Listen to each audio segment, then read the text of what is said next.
already 1:41. Late na ako nag-start mag-vlog. May tinapos lang ako na trabaho. And ngayon, kakain tayo ng lunch. Ano lang ako, luluto lang ako scrambled egg. Kasi mamaya, magluluto ako ng steak at saka mashed potato and then gravy. Yun yung ating pa-dinner. Inuubos ko na lang kasi yung mga karne-karne din dito sa bahay.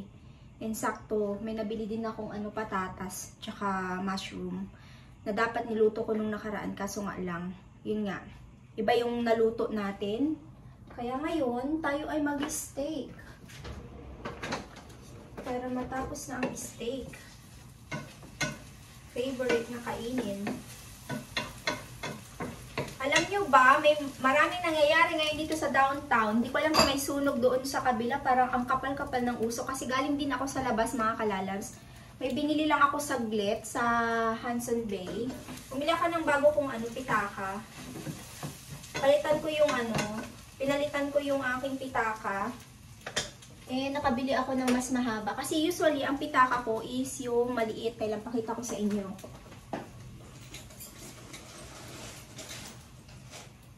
Ayan. So, kailangan na natin palitan yung ating wallet. Okay pa naman to. Ito yung binibenta ko before.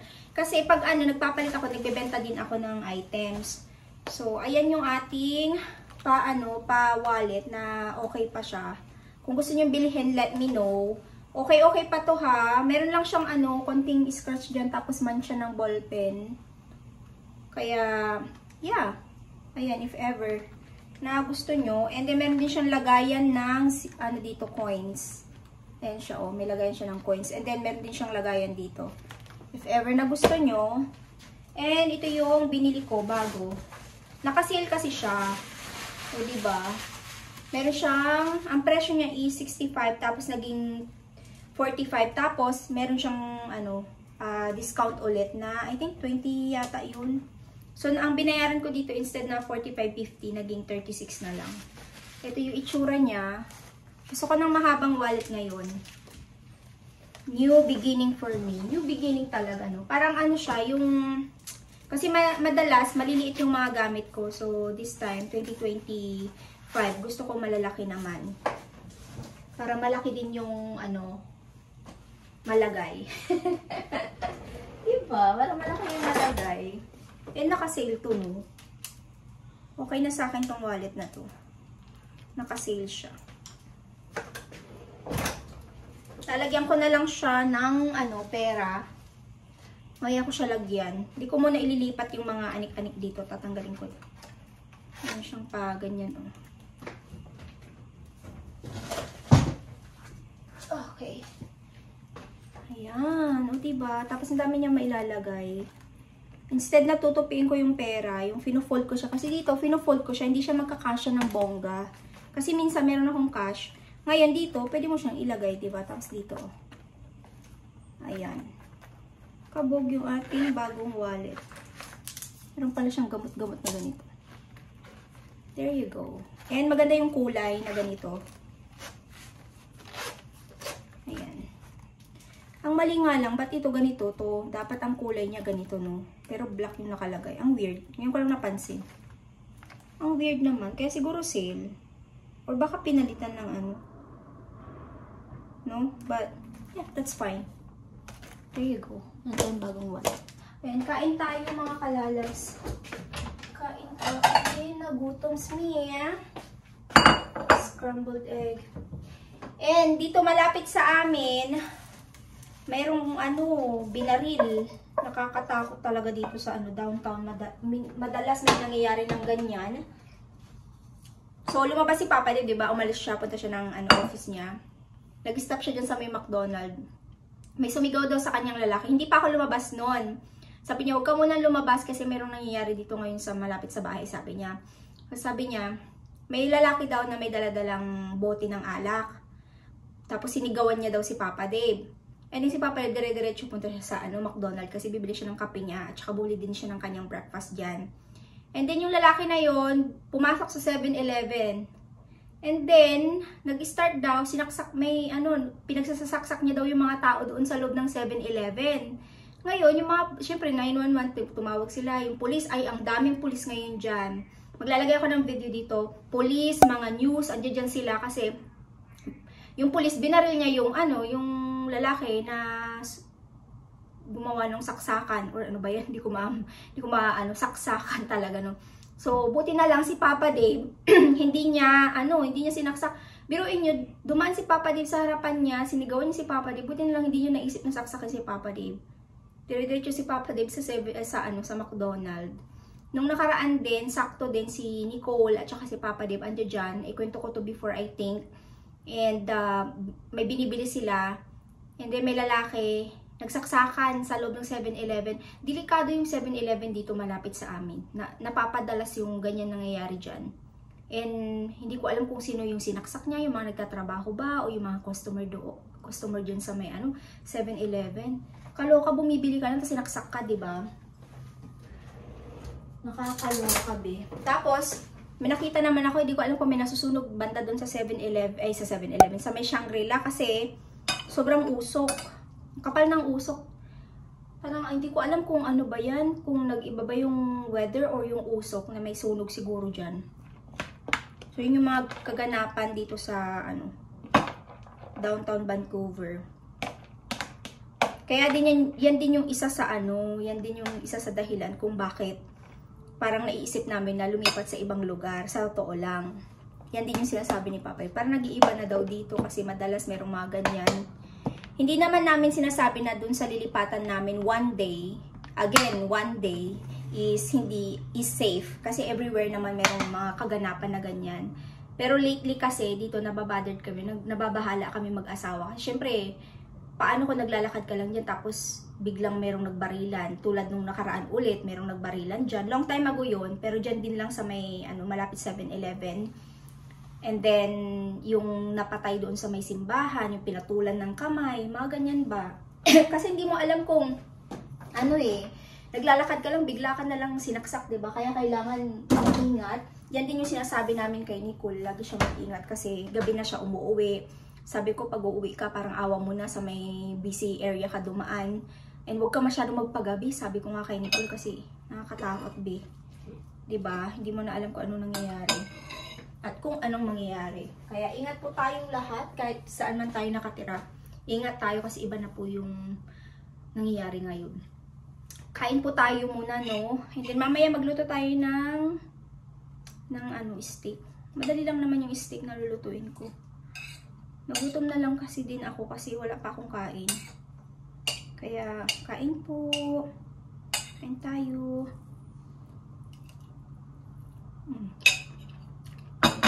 Sarap. Tapos ko lang kumain, mga kalalabs. And si Papa Dib ay piniprepare yung mga namin, airline tickets, mga ganyan. Ready to leave, love? Ayan, asawa kong matyaga. Matyaga. Dinner time, mga kalalabs. Nakaluto na ako. So, meron tayong mashed potato steak and then homemade gravy with mushroom. So, ayan. Kain na tayo. O, diba? Pasensya na, hindi ko na naipakita sa inyo kung paano ko ito niluto. Pero, naipakita ko na to many times, diba? So, if ever na gusto nyong malaman kung paano natin gawin yung gravy natin, let me know in the comment section. So, one day, ma-share ko siya sa inyo. Madali lang naman yan. Ayan yung ating pa-dinner. Kain po. Good morning, mga kalalabs. Kape po tayo.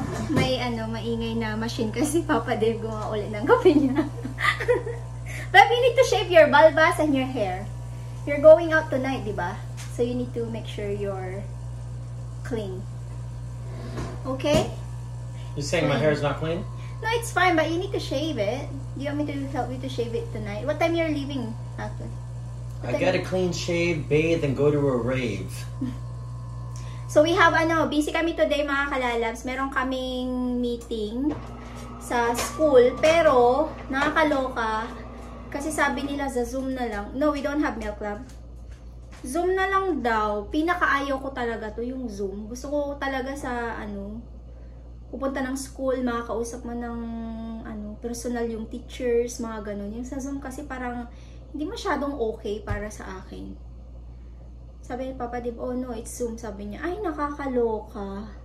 Bakit ganun? Wala naman ng COVID. Pwede ka naman nang pumunta sa school. Like face to face. Tapos, ano pa rin, Zoom. Anyway. Ay nako, ayoko ng Zoom. Kasi hindi ko masyadong ma-explain. Hindi ko masyadong makita yung ano. Alam mo yun, yung, may gusto ko i-explain dun sa in person.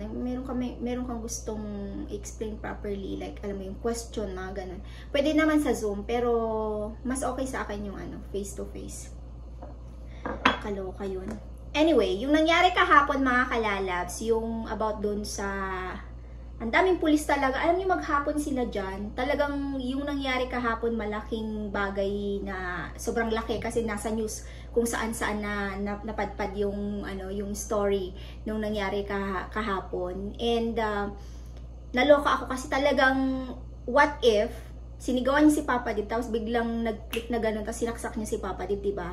Kasi siya yung pinakahuling ano yung parang face to face bago siya umatake. Yung parang face to face, yung parang ano bang tawag dito? Parang si Papa Dib yung huli na gano'n niya, na nasigawan niya na hindi niya sinaktan. Tapos nung pumasok na siya sa 7-Eleven, doon na siya nagwala, doon na siya nagsaksak ng iba. Hindi ko alam kung ilang tao, pero mga kalas yung nanaksak, binaril siya, 'di ba? Kaya namatay siya. So, ayun yung nangyari sa kanya. First pala na ginawa nun, ang kwento nun is, pumasok daw siya sa restaurant, and then nagnakaw siya ng alak. Tinakbo niya yung alak, kaya para right away yung mga police is hinabol na talaga siya. And then, after that, punta siya ng 7-Eleven. Hindi ko alam kung open yung 7-Eleven ngayon, kasi hindi pa ako nakakalabas. Masa siya 7-Eleven, meron po tayong kababayan na nagtatrabaho dyan. 2 beses na to na nangyari dyan sa 7-Eleven na talagang dyan siya nag-work. Nakakatakot. Kaya sana is safe siya, hindi siya nasaktan. Kasi hindi ko alam kung nasaktan ba siya or isa siya sa mga nasaksak kahapon. Sana wag naman. And ayun, nasa balita-balita siya. Ay naku.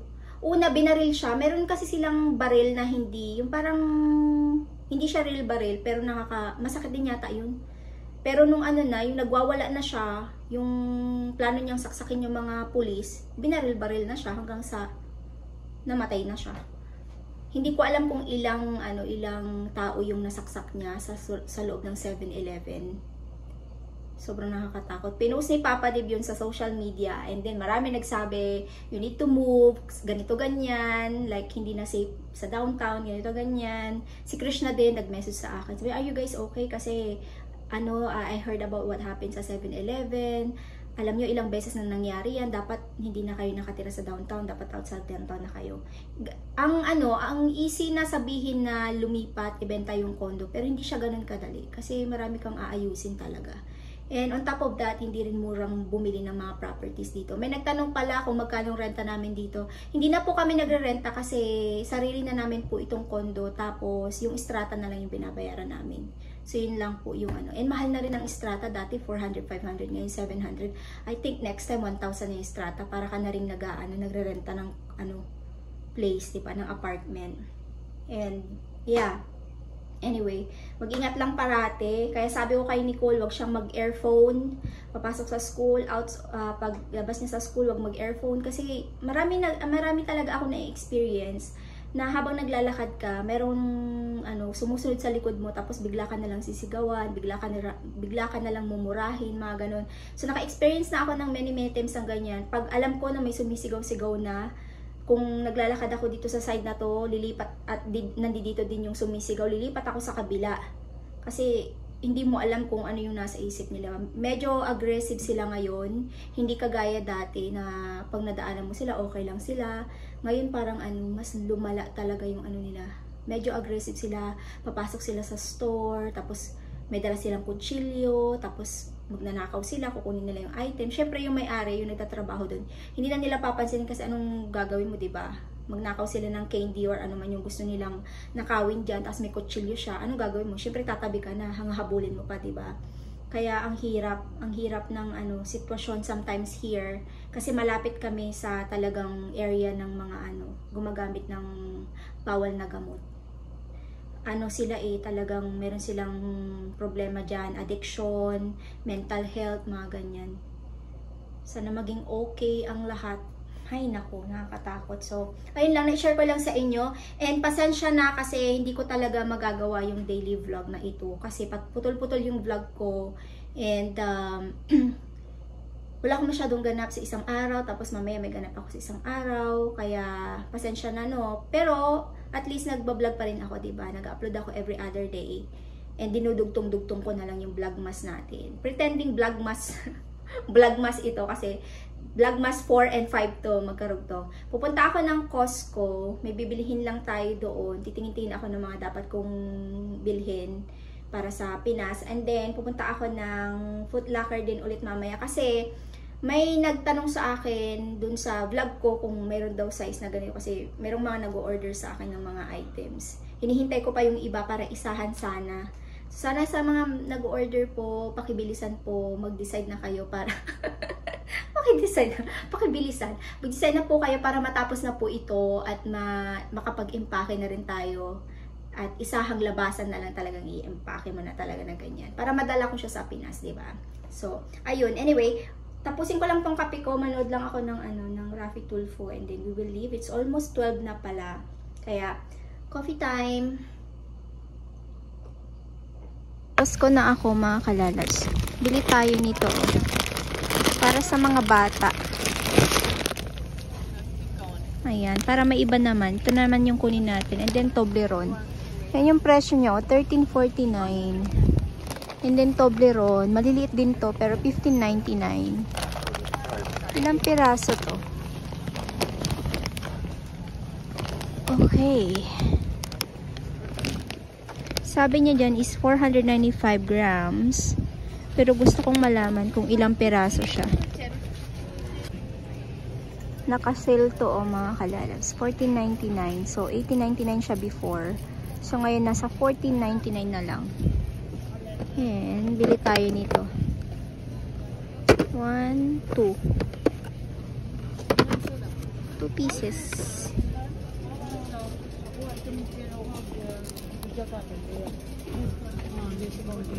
Ayan, 1, 2, kasya ba to sa bag ko mamaya? Kuha ako ng kuha hindi pala kasya.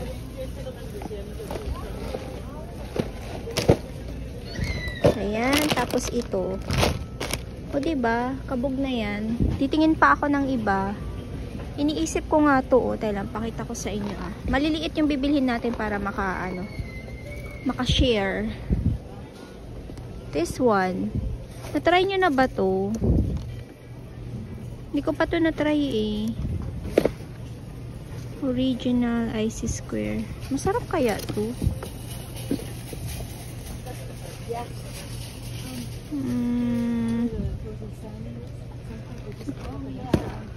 Ayan yung price niya naka-sale din. $11.99.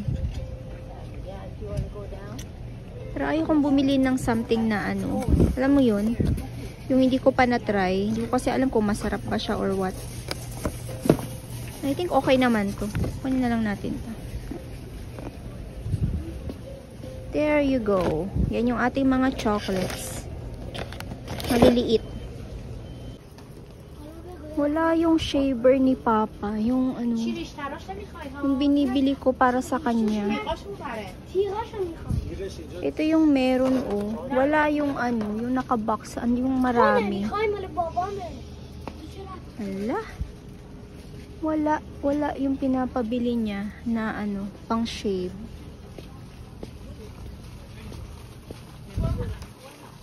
Ano ba yan? Okay, next vitamins naman.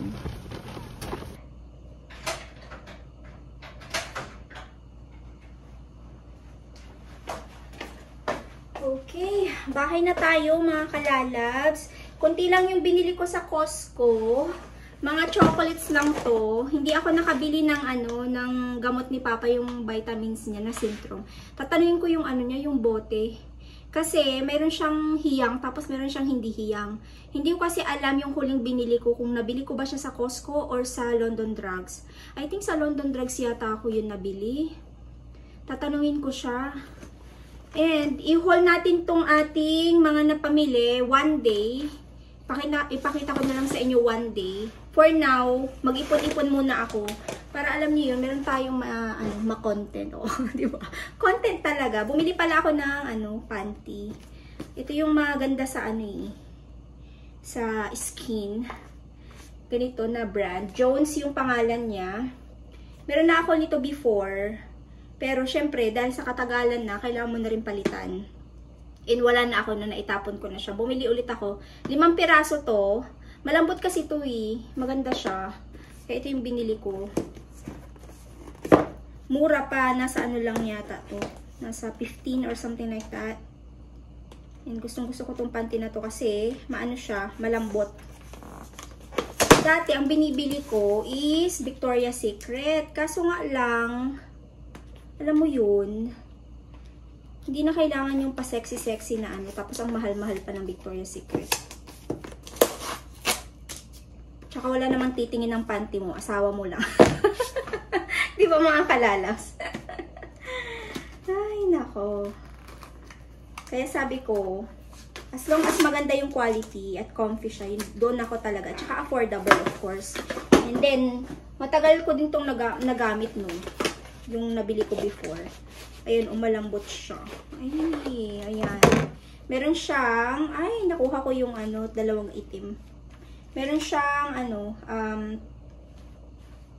4 colors, black and then pink at saka sky blue and then yung ito. Hindi ko na ipapakita sa inyo yung kayo naman. Ayan, malambot. Basta malambot siya. Ayan, malambot. Yun yung gusto ko sa kanya. Medium size yung kinuha ko kasi ayoko nang masyadong masikip. Hindi naman siya nalalaglag sa akin, no. Small dapat, kaso nga lang medium yung kinuha ko. Kasi mas bet ko yung, alam mo yun, yung hindi masikip. Alam niyo na yan. Anyway, after this, pupunta ako ng, pangalan nito, Foot Locker. May meeting kami Tapos, I think si Nicole uwi ng maaga yun kasi off sila ng 2:30 sa school. Hindi ko lang alam kung maaga siyang uuwi. Foot Locker. I don't know if it's today ako pupunta or tomorrow. Ayan, lalabhan ko to. Para magamit na natin. Ibang labhan ba? Perfect. Parang bibili pa ako ng isang set niyan. 5 piraso lang siya Bili ulit ako ng isa pang set para 10 pieces na underwear. Kasi yung mga underwear ko na rin is luma-luma na rin. It's time to let it go, let it go. Diba? Kailangan magpalit din tayo ng ating mga underwear. Okay. Anyway, mag-end na ako ng vlog mga kalalabs. I-try ko mag-vlog ulit mamaya if ever. Kasi itong vlog na to is from yesterday and today. Na parang vlogmas 4 and 5 siya. And then, yung susunod will be vlogmas 6, 7, 8. Parang ganun. Kung magbablog ako mamaya, if ever na hindi, bukas na ako magbablog. Para meron tayo ulit i-upload na vlog. So, ayun na po yung ating pa-vlog today. Sana po ay na-enjoy nyo. Again, ingat-ingat po tayong lahat. Lagi tayong magdasal at dapat maagap tayo sa mga nangyayari ngayon. Hindi natin alam kung ano yung nasa likod natin or kung ano pa yung mangyayari. Trahedya, mga ganyan. Always pray and always be careful. Yun lang yung masasabi ko. Ako talaga, lingon ako ng lingon today. Hindi ko alam, parang hindi ako komportable today na lumabas-labas. And yung 7-Eleven pala ay sarado. I think it is under investigation yung mga nangyari kahapon. Kaya sarado siya. Thank you ulit po sa panonood. Please don't forget to like, subscribe if you haven't yet. I-ring nyo po yung bell icon para ma-notify po kayo sa tuwing mag-upload kami ng panibagong video. See you on our next vlog mga kalalabs. God bless all. Stay safe and always be kind. Bye-bye!